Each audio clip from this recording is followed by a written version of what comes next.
Welcome. You're listening to Parts and Charts, the IFS and Astrology podcast. I'm Chelsea Owens, an artist and licensed marriage and family therapist specializing in internal family systems, and one of my spiritual gifts is the ability to balance depth and fun. And I'm KP Kaszabowski, a poet, filmmaker, and astrologer who seeks pathways to fully loving myself and others, and the language for what is happening underneath the surface. Together, we explore how inner parts and planetary archetypes speak to one another. Whether you're new to IFS or astrology or deep in your own integration practice, we're glad you're here.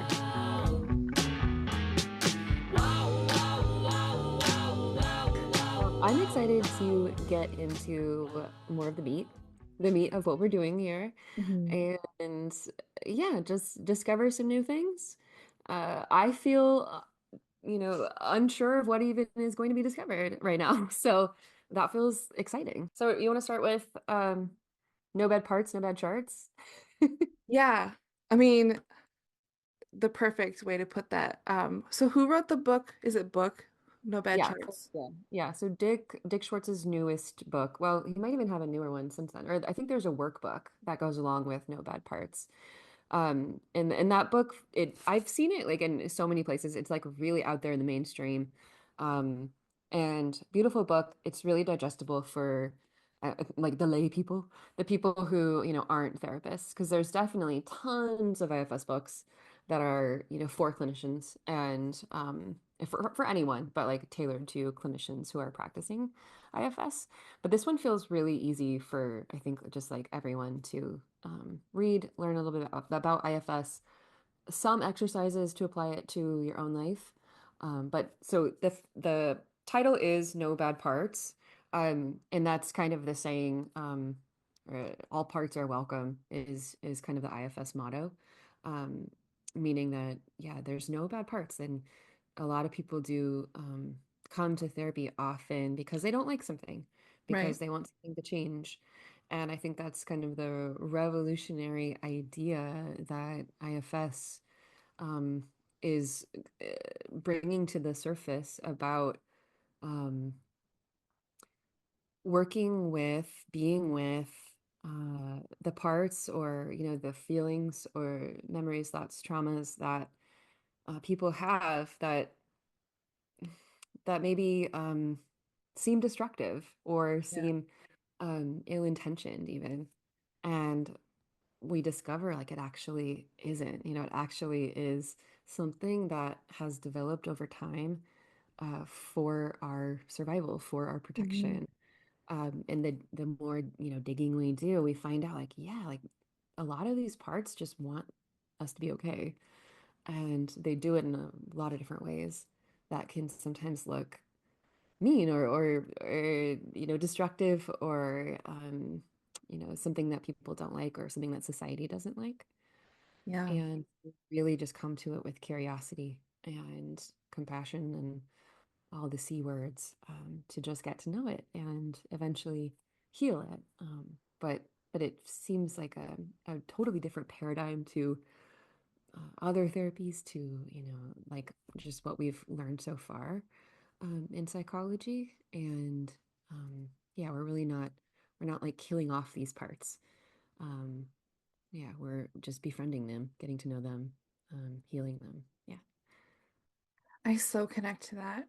Um, there's a lot of tangents I want to go on, but I'll keep them from other episodes. But what has felt true for me in my life is that when I try to cut something out or like full stop something or whatever, it just like becomes like a hydra. Like you cut one head off and it's like 10 more heads later kind of situation. But when I approach parts of myself or parts of my life as a friend or just like a genuinely curious person who doesn't know that being yet, um, things soften and release on their own.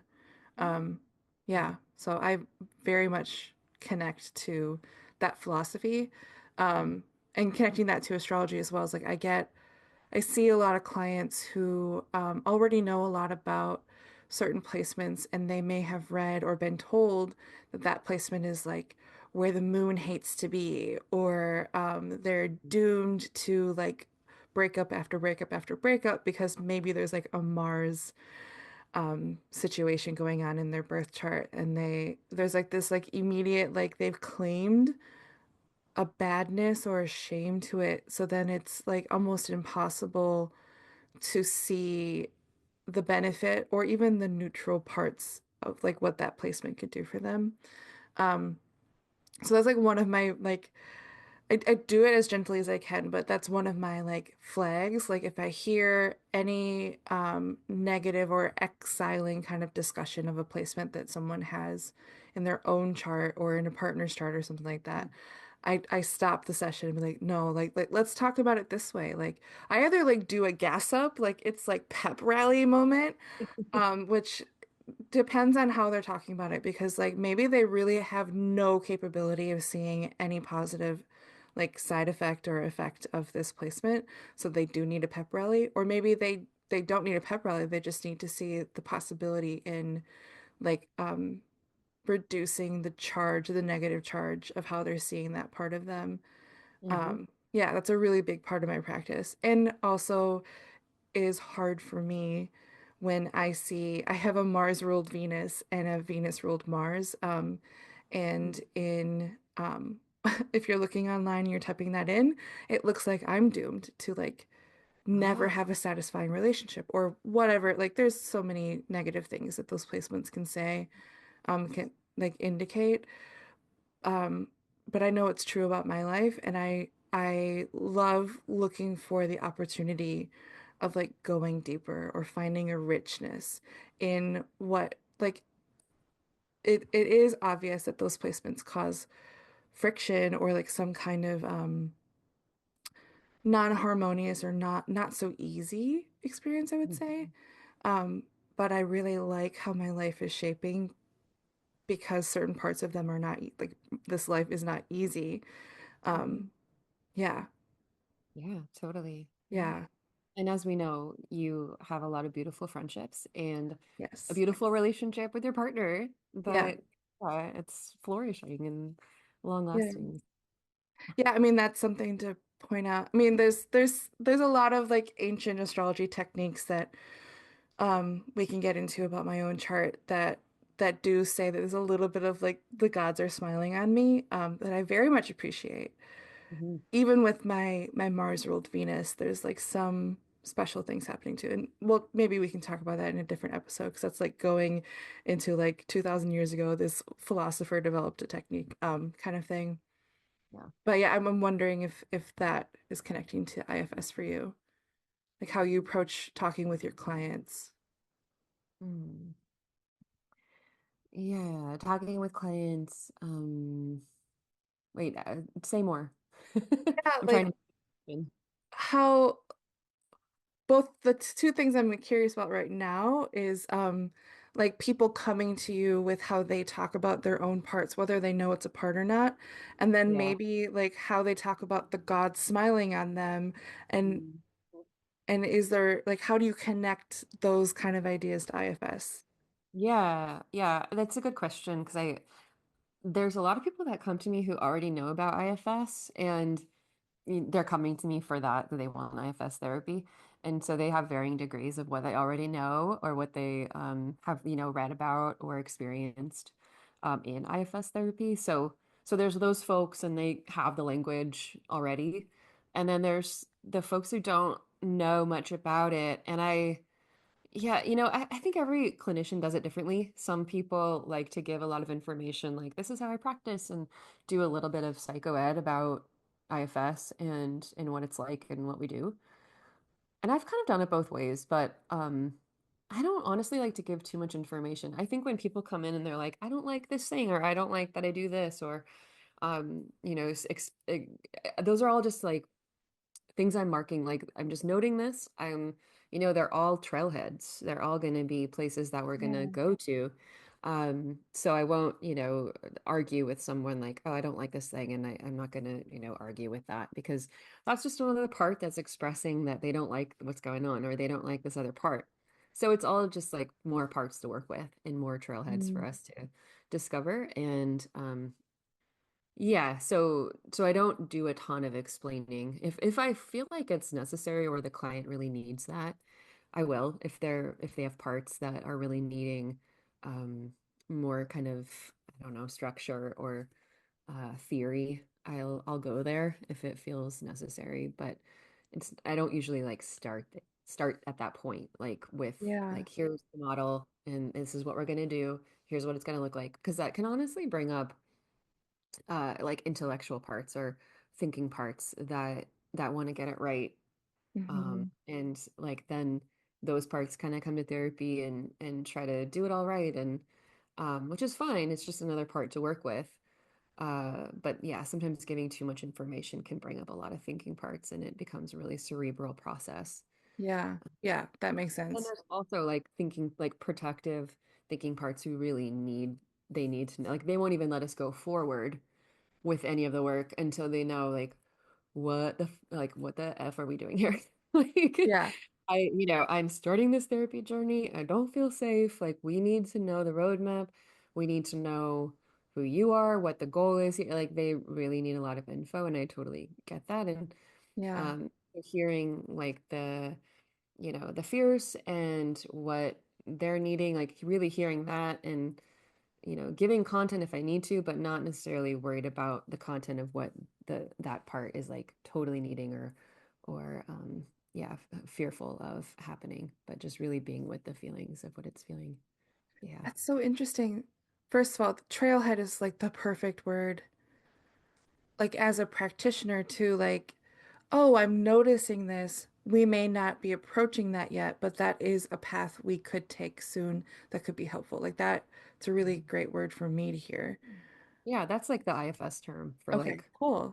you're kind of listening for these things. You're Yeah, listening like when someone says like I don't like that or I don't like that I do this. Those yeah, are all just like a trailhead where it's just another path to some parts or a part. Yeah. yeah.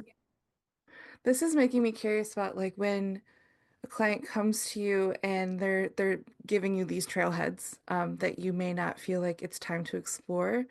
Is there a moment where you're like, okay, let's focus on like your strength, your sun, your like what about you or what part of you brings you confidence before maybe tackling is not a good word, but approaching a part that is a problem. I'm using air quotes, by the way, problem. Yeah. Yeah. Yeah, you're just working with whatever's coming in, like whatever part is presenting itself.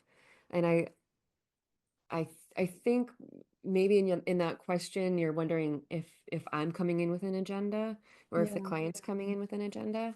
And my answer is no. I can have an idea of like, where we want to go or where I want to go, but it's not like ultimately up to me. Um, and if I'm noticing in myself that I want to go to a certain place or I want to go to a certain part, I'm just noticing that and I'm kind of reflecting if there's a part of me that's coming up that really Yeah. wants that. And there for sure always is. And so I just have to unblend myself from that and notice, okay, like yeah, there's a part of me here that really wants the client to feel this or not feel that or heal that or not. It's so I'm Yeah. just noticing that inside, like getting some space from that inside of me.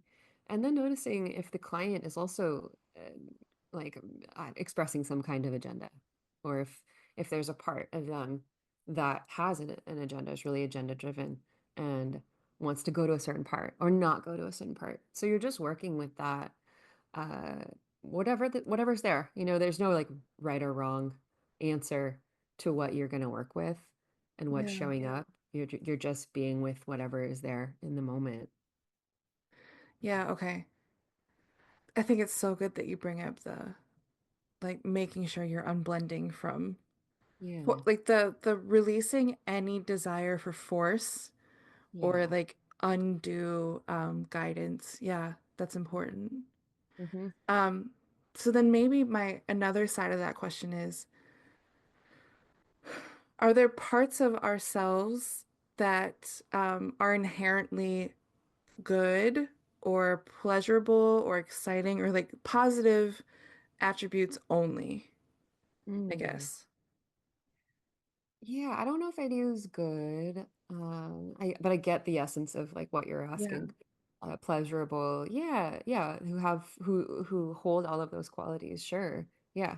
And without like getting too far deep into like what happens in the whole IFS process when you like kind of go through the whole model and get to the unburdening process. So basically, the kind of high level goal is to uh, uh, help some of the extreme parts who have these extreme beliefs, extreme burdens, to give them some relief, to heal them, unburden them, so that they can get freed up to do something else if they want. So they bring in other qualities. So like there can be unburdened parts in the system, who you've healed and or who have healed themselves, and they can bring in all these other qualities. So they just then become parts of the system, and they could, yeah, experience pleasure, or like, just be creative or make art, and they're not in an extreme role where they're Yeah. so fearful of, something terrible happening to you, happening to the client. Um, so they could be doing all these other things and have like those like kind of quote unquote positive Yeah. um, qualities that they bring in. Yeah. Does that make sense? Yeah, I really like how you're phrasing this because when in a birth chart, like if there's just a really happy sun, like a sun in Leo, or a sun in Aries, like a very happy sun, and like there's like only like the sun's in conversation with like let's say Venus, the planet of Mhm. love and pleasure and connection, and like let's say another planet that's like known for these really positive things. Mhm. It can look very, it can, these planets in conversation or just the sun itself can feel really great. But Mm. at certain moments in one's life, that planet may be responding to something or highlighting something in them that feels more tender or bring up fear, but in a different way. Like the Mm. sun is maybe not necessarily an indicator of fear in your chart, Yeah. but at certain points in your life, it may be connected to maybe like Pluto or Mars or something. And there's something about the sun energy that all of us have of like, who am I? What am I doing here on this planet? Like that kind of thing Mhm. that can turn pretty quickly into like, well, I'm worthless or I lack what I want in this lifetime or like those things. So those are like the extremes, and then in the middle is like, well, maybe my vitality feels a little low, or maybe it feels okay, but not great, right? So it's Mhm. like it, it always requires this level of patience or listening, maybe a little bit of anticipation, a little bit of reflection, in order to sense the great nuance of everything, right? Mhm. So like if you like you're saying the unburdened parts can show up as like really creative and make art. In that moment in time, they look like they're blessings, but then Mhm. maybe 4 years ago or 4 years ahead, that part maybe asking for something that yourself or other parts are not okay with anymore, something like that. Yeah. That's what I'm hearing, and that's a connection I'm making between our practices. Yeah. Yeah. And and this may not be directly correlating to sun sign, but I really view, and especially with IFS, I really view the self, or the big, capital S self that we talk about, um, kind of like the sun. And, it's like this really magical, beautiful, ineffable quality that we have that, is never going away. It's always there, even though you can't always Yeah. see it, right? It's like things cover it up. Um, just like, yeah, I guess just like in the chart too, right? Like that core essence of who you are, like it's always there. It's always like something you can tap into. Yeah. Even if other things are transiting and covering things up and illuminated at certain points or not. Yeah. Maybe it's helpful to talk about our charts because we do have something in common that Yeah. is connected to that. We both have Mars combust. When Mars is within a certain amount of degrees or close enough to the sun's like power like exacerbates maybe too negative of a word, but enhances the Mhm. power of Mars. And that Mm. both of us have that. That's what combust means. It's Basically, every other planet can be combust when it's a certain amount of degrees away from your sun or the sun. So I wonder if that looks like Mars is like motivation, passion, energy, like the principle of severing. So like this is who I am, this is who you are, and we're separate. Like that kind of like needing to be different or identifying what is not you. So I wonder if we can think about how that placement in a chart is like a blending of the self and a part of us that like has a harder time separating because they're so yeah, close to each other. Maybe that's yeah, something to put a pin in, but like that yeah, could be something. yeah. And yeah, sometimes people call that or a part that even has a lot of access to self or kind of like looks like self sometimes, self-like part. Yeah. Um, yeah, that's really interesting. So Maybe, yeah. And yeah, because I'm interested in seeing more about what the connection is there. yeah, Mhm. because you have more experience with your parts, maybe I can ask you some questions. Sure. So, what question to ask? Do you have a part that has lots of access to yourself that you are aware of right now, Hmm. or a few? Yeah, I think like therapist parts have a Okay. lot of the self. Um, like maybe like a part that and yeah, maybe it's speaking right now, like that kind of knows what to say or can articulate things and Mhm. but definitely, kind of has an agenda too, like wants me to speak well or wants me to Yeah. be received well or wants to, have really clear information or say the right thing or really, know a lot about what I'm talking about or seem like I know what I'm talking about. Okay. That's interesting because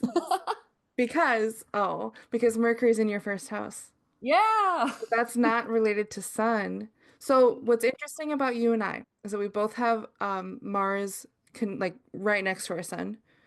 I have three planets in my first house.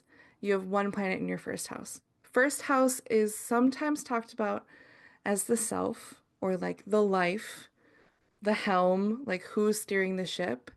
So Mhm. maybe that is the self more than the sun. I don't know. We can keep talking about this and like proving our hypothesis.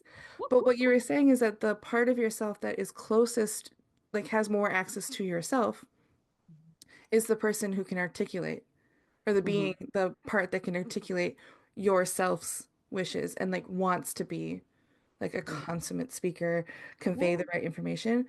That's Yeah. interesting because I have Mercury conjunct my sun as well. You don't. Yours is in your Um, first house.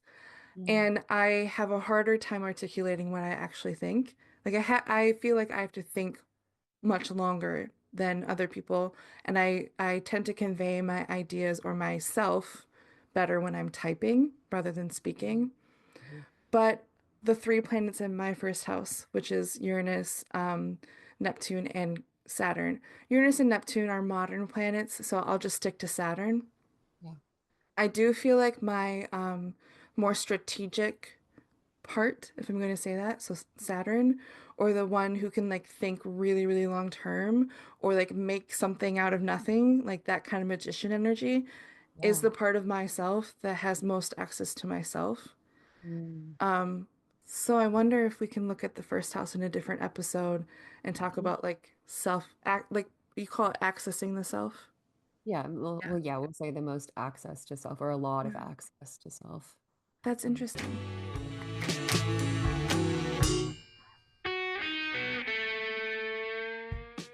Okay, we're back from the break. Since we were talking about birth charts, I thought it'd be helpful to talk about like what a birth chart is and how we use the information, how we talk about it. Okay, so the birth chart it can be not in a circle. Some places put them in like table charts basically, but the birth chart is circular because it's mapping where the planets and asteroids and other different types of placements are in the sky at any moment. And a birth chart is like it's snapped. It's the map is created from the moment that you are like your first breath, the whatever the doctor or whoever said was the first minute you were born, and that creates the horizon line on the chart. So that's like the horizontal line in the middle of the circle. The top of the chart are the planets in the day, and the bottom of the chart is what's underneath us or like in the night part, as like how the southern hemisphere is experiencing a different part of day than we are, that kind of thing. Or the yeah, that kind Oh, I of didn't information. know that. New information I'm even learning. Yeah. So like if someone was born, let's say like 2 days after you, the sun would be in a slightly different spot. If you're born when the sun was in Cancer and then 2 days later the sun turns into Leo, then the sun would be in the Leo part of your chart if you were born that day. Is probably Okay. the best way to explain that. You can cast a chart for not a birthday. You can cast a chart for the moment something happened. Um, there's a birth chart. There's some debate, but there's a birth chart for the United States of America. There's a birth chart for John Deere Tractor Company, that kind of thing. But for our podcast, we will be looking at basically just birth charts of human beings that are ourselves or human beings that are famous so that we have enough information about them that we can actually like talk about the placements so that we have like this shared language. I usually don't like to talk about celebrities' charts or famous people's charts because we don't actually know what's happening inside of their internal experience, but it can be helpful when you're studying the archetypal kind of like indicators as a practice, right? What I like about IFS is that it is more of a conversation or it's more of an exploration and less of a like data points and analyzing what must be true or what could be true. It's more of like what are you actually sensing and feeling and how can you have a conversation with these parts. So, did Yeah, I and say maybe you want to everything? say more about kind of what the thing looks like too, like describe that. If you're just, totally new to this and you're looking at the Yeah. chart and like it to me looks like math that is really difficult to understand. Yeah, Yeah. so if you want to say anything about that. Yeah, okay, that's a good question. So it looks like geometry, and it's the only geometry that I can fathom. Um, okay, so we have Chelsea's chart up here. Chelsea's sun is the circle with the dot in the middle, is in Cancer. And Mhm. Cancer is like the two little circles with the lines. They look like fish. Um, yeah, they whatever. They look like this. 69. It's 69. Kira. It's 69. Yes, let's be real. It's the Yeah, so the sun is it changes a degree every single day. So if we think about the month, it's typically 30 days long. So the sun is in each zodiac sign for about 30 days. There can be a little bit of imperfection there with the numbers. So if you're born on the first day of Cancer, your degree is either 0 or 1 degrees, that kind of thing.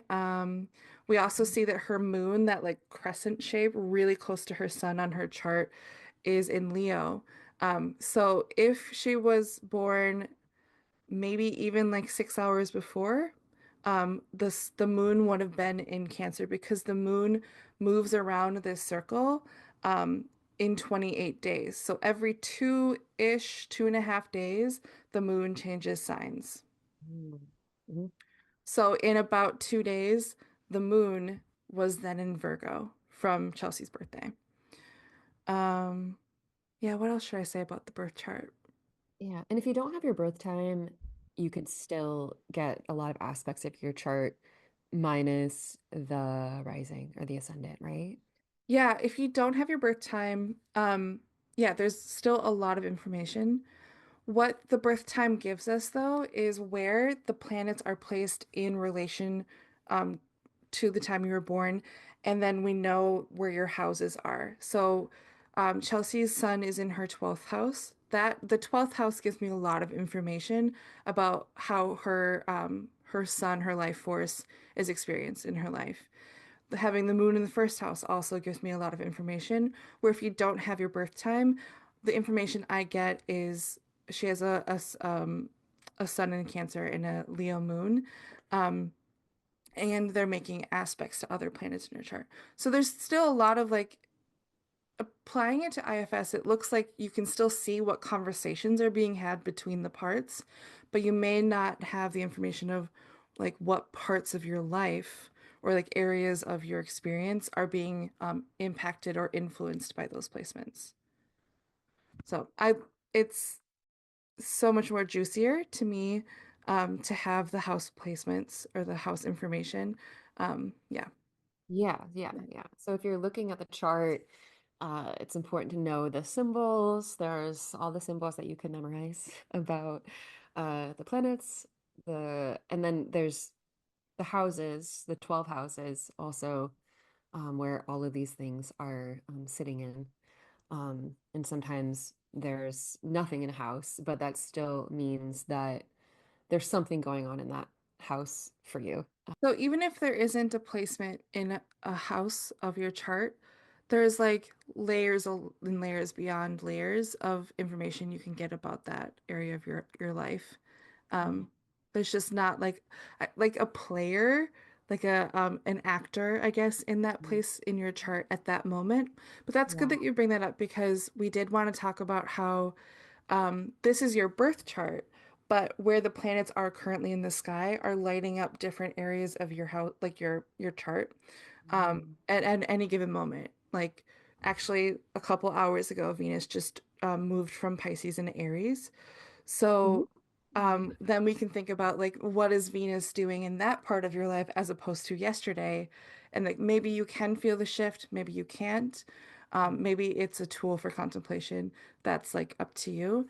Um, yeah. So it's like it's always animated, it's always moving. Yeah, and I think it's really cool to think about, or for myself, how all of the aspects, like you said, Venus moving into Aries, how this is connected to parts of me that could be impacted right now that I'm not even aware of at this moment, but I'm sure there's something that gets impacted or just, yeah, maybe struggles with something or is just learning something new in each of these different transits Yeah. yeah, through time. And so I can't wait to just keep making those connections. But that's like bubbling up for me right now. Yeah. Yeah. Yeah. I would say that the sun is very important in your chart because the sun rules your ascendant. Yeah. So whenever the sun changes signs, I would posit that you would feel that shift more than other people who don't have like such a self connection to the sun energy. Interesting. Yeah. Yeah. So every change of the zodiac, basically, of every sign. Um, When the sun moves through the signs, yeah. Or if mhm, there's like something happening with the sun, like maybe there's a planet talking to the sun directly, kind of thing. And I say mhm, talking to the word, the astrological word is aspect. yeah, But it's helpful for me to say like they're in conversation yeah, because it relieves the negative or positive connotations, which is better for me. yeah, I agree. Yeah. Cool. Yeah.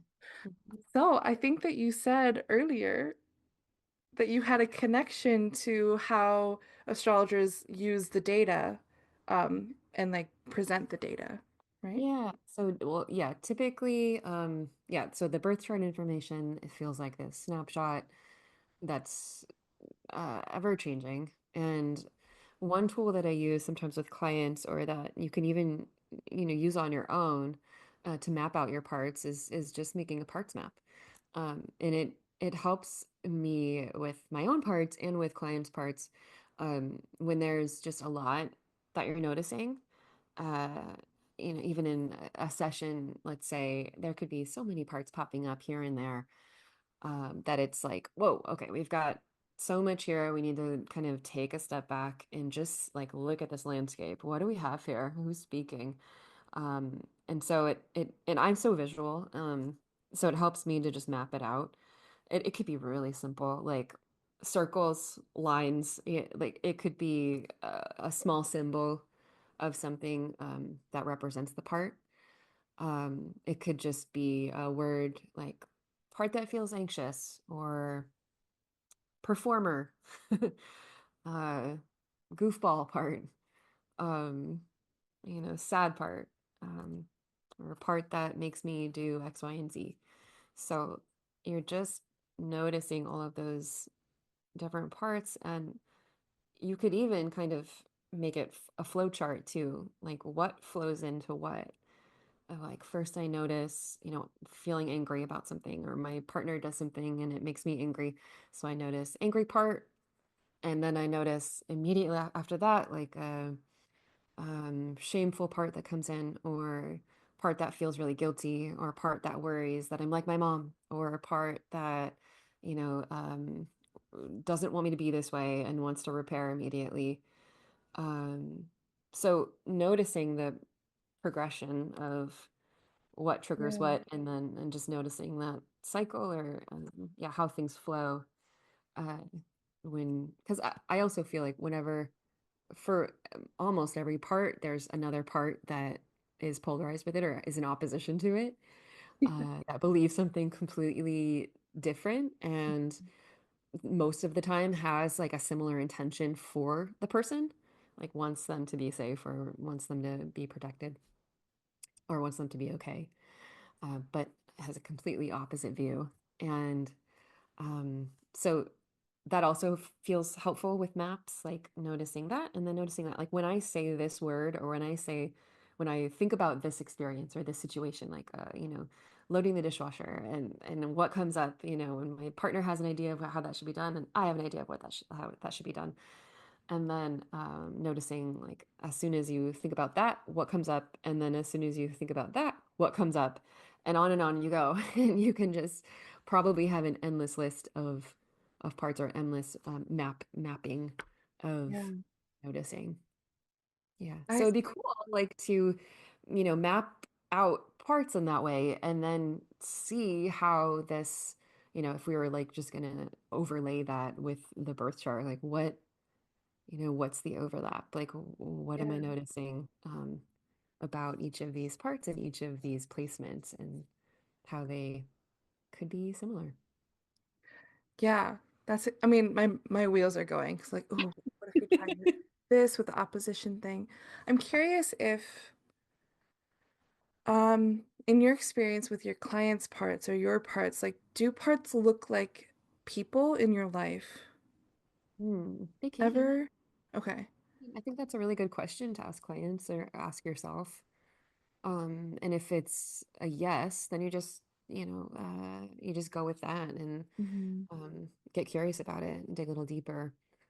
Uh, but if it's a no, then yeah, but yeah, sometimes parts are influenced by people in your life, right? Or influenced by a Yeah. parent. It could be a parent's voice, right? Or even a part of a parent's burden Yeah. that a client carries, or a part of us carries. Um, does that make sense? Yeah, Yeah. yeah, yeah. I'm making some connections because I'm skeptical of everything I read and learn from every astrologer, even if I like really trust them. But there's some discussion about how if a planet is like directly opposite another planet, that tends to show up as like a pretty consistent relationship pattern in their life. Like maybe there's like a power dynamic that has this like energetic signature. And it Mm, pops up like with every teacher or every boss or every partner they have in their life. And it uh-huh. usually shows up in their birth chart as one of their like major oppositions. So like when a planet is like in degree in the opposite sign at the same degree, basically. For example, like an Aries planet, like a planet in Aries, opposite a planet in Libra. Those are directly opposite each other, that tends to look like that. Oh, So I'm curious if like a part that is responding to another part shows up in that person's life as like a consistent interesting. issue or dynamic. Yeah. Something Kind to, yeah, to of, keep in the back of my head while I'm listening to you talk about IFS. yeah, feels like balance is necessary, right? Yeah, And I balance in and of itself feels like it has its own intention for us and for for like the universe, right? To um yeah, yeah, influence and also keep, just keep things interesting, right? yeah. We And need the balance. And also I'm noticing, especially with my own parts and polarizations, it does feel like self is caught in the middle, right? And yeah, it's like, should I listen to this thing or should I listen to that thing? Do I listen to, it's like you're just choosing and picking which voice to listen to on any given day, which yeah, is exhausting and so hard, right? And so it isn't just like, yeah, which voice should I listen to today or which one's right? And I'm not the judge of which is right or wrong, right? It's like I want to listen to all of them, both of them, yeah, whatever, make sure they feel heard and understood. Like I hear the fears or the worries or the wants and the needs, and not necessarily the content of this is what I think you should do. That's what I think you should do, right? And yeah, stuck in that toggle that feels a little bit more like suffering, perhaps, than like freedom. And yeah, yeah, does that make sense? yeah. I think that in my experience, it felt like suffering, but now it feels like an understanding of moving. Like, Mhm. what is in motion stays in motion, kind of like that's healthy. And it you can I've decided to release the exhaustion element and just understand that all things require care. It's balancing Yeah. how often you switch between what needs to be tended to. And I see this being connected to acknowledging and caring for my parts as well. Totally. Yeah. Yeah. Hmm. Yeah. Listening. It's listening for the indicators like what part needs to be listened to right now. Hmm. Yeah, Yeah. totally. I'm talking about the planets, but then I realized I was talking about IFS too. I was like, that's very cool. I just don't have my names or like colors and visuals for my parts yet, but I Right. have my glyphs, my planet glyphs on my birth chart that I'm thinking about when I say stuff like that. Totally. Yeah. Yeah. Yeah. And the more that I think we get into this connection and this work, like I was saying, maybe speaking or just looking at our own charts and then seeing what parts are coming up, like with each planet, with each house, and yeah, Yeah. what those actors are, and then oof, like how are they actors as parts or like actors in my life? And maybe there's multiple parts in each planet or each house, because I'm sure there are, right? Because there's so Yeah. many. Um, so I can't wait to kind of make my little parts map on my birth chart and Yeah. like Do you see. do you use the word actors in IFS? No. Oh, okay. Okay. I was like, oh, that's But cool. like I definitely have an actor part. Leo Probably Rising. in my first house. Thank you so much for talking with me today. Oh, thank you. It's been absolutely delightful, and I can't wait to see where we go next.